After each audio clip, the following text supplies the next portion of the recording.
Olá, tudo bem com vocês? Eu sou a Cyrix Curax, uma das fundadoras e sacerdotisa do Tear das Feiticeiras e da tradição Têmenos Mistérios de Tessália. E tô aqui hoje para a gente bater um papo, né, sobre magia na antiga Grécia e de que forma o tear, né, a tradição traz isso. Para que vocês entendam, para que vocês compreendam, é necessário que a gente retorne um pouquinho no tempo.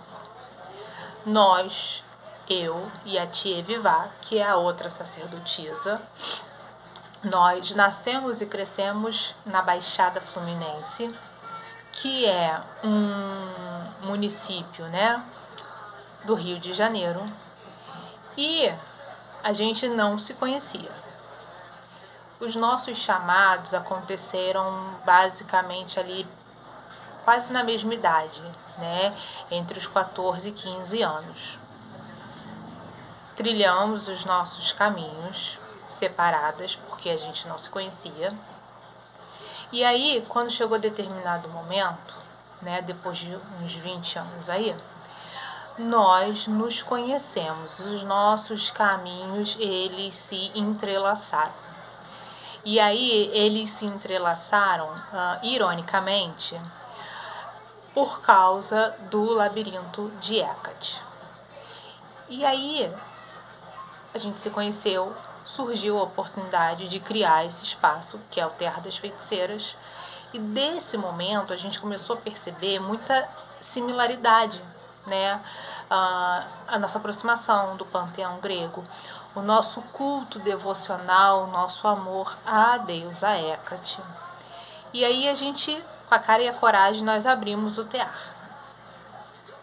Porque nós tínhamos os mesmos objetivos, né?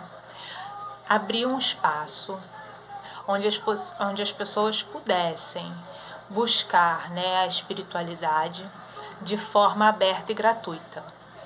Esse é o principal pilar do Tear das Feiticeiras. Mensalmente, nós oferecemos mais de um ritual gratuito e aberto ao público, basta fazer a inscrição. Oferecemos também outras coisas, como workshop, vivências, oficinas, mas essas já são pagas. E muitas das vezes essas oficinas elas geram renda para que a gente possa ajudar mulheres, tá? Chefes de família ou mães solos da Baixada Fluminense, porque esse é o nosso principal público para auxiliar, para ajudar. Mas nós também fazemos campanhas em prol dos animais e causas que surgem ali na hora de momento de necessidade. Nós também estamos sempre tentando de alguma forma dar um suporte, uma ajuda. E aí nós abrimos esse espaço, só que assim, à medida, a gente não tinha nada estruturado, mas à medida que a gente foi realizando as coisas, a gente viu que tinha algo acontecendo. Dias antes da gente se organizar para o primeiro ritual aberto, né, a Medeia se apresentou para nós. E aí nós fizemos o primeiro ritual, né, aberto ao público para a Medeia, algo que não havia sido planejado. E aí começaram a surgir sinais, né, começaram a surgir caminhos assim que a gente não seguia, mas que à medida que a gente foi realizando as coisas, foi se apresentando. Por exemplo, nós começamos a fazer ritualísticas intuitivamente de algumas formas e depois nós descobrimos que essas ritualísticas elas já eram feitas na antiga Grécia. E aí, à medida que a gente também ia tentando pesquisar sobre a deusa Hecate, uma determinada região aparecia recorrente nas leituras.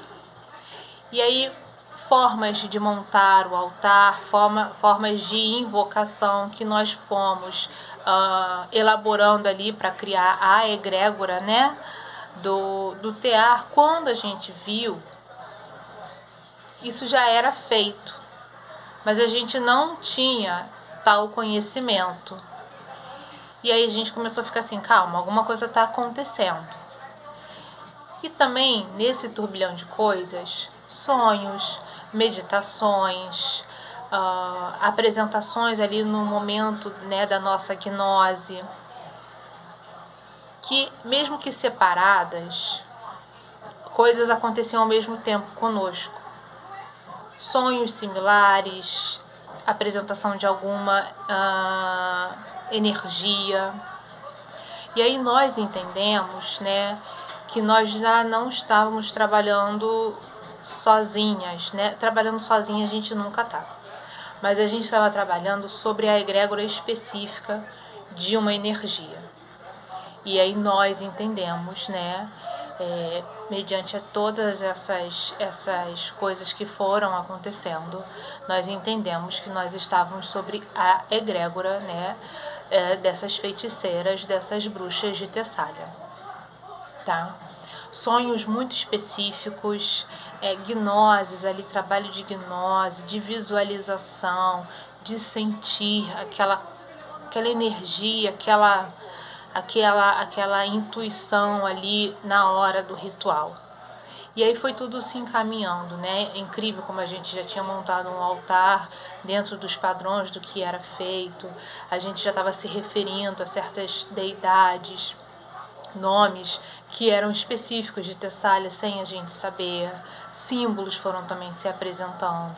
Então, assim, nós percebemos que não tinha como fugir disso. Nós estávamos sobre a egrégora, a gente estava sobre a energia dessas ancestrais, né?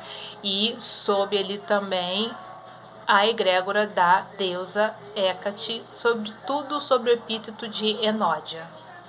E aí nós começamos a verticalizar, mas a princípio o TEAR era um projeto para ser aberto, né, para ser aberto ao público.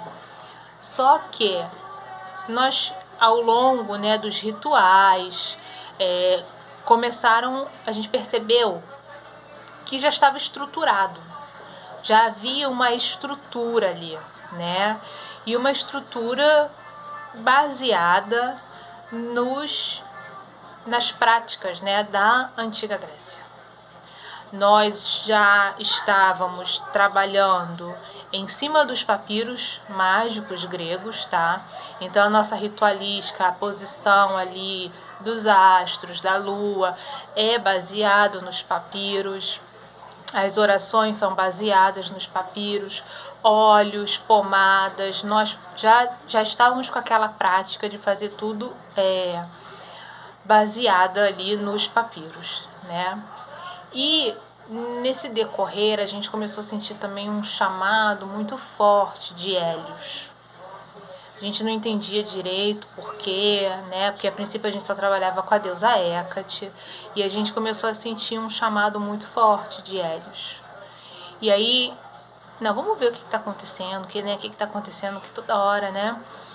Nós descobrimos também que em Tessália, né, Hélios também era muito honrado.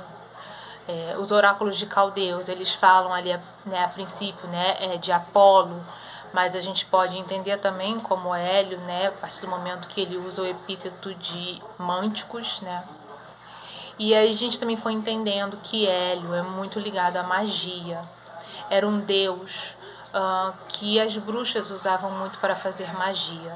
Então, assim, intuitivamente, primeiro a gente tinha aquele chamado, tinha aquela força entrando em contato, se apresentando, a gente não entende no início o que está acontecendo, e depois quando a gente vai pesquisar em fontes acadêmicas, em livros, tudo faz muito sentido, sabe?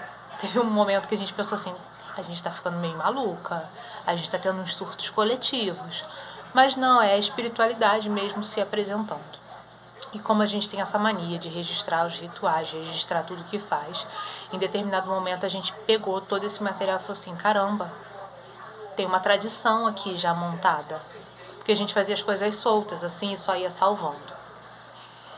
Mas a gente não queria fazer uma tradição, a gente não queria montar uma tradição, a gente queria deixar as pessoas irem e virem.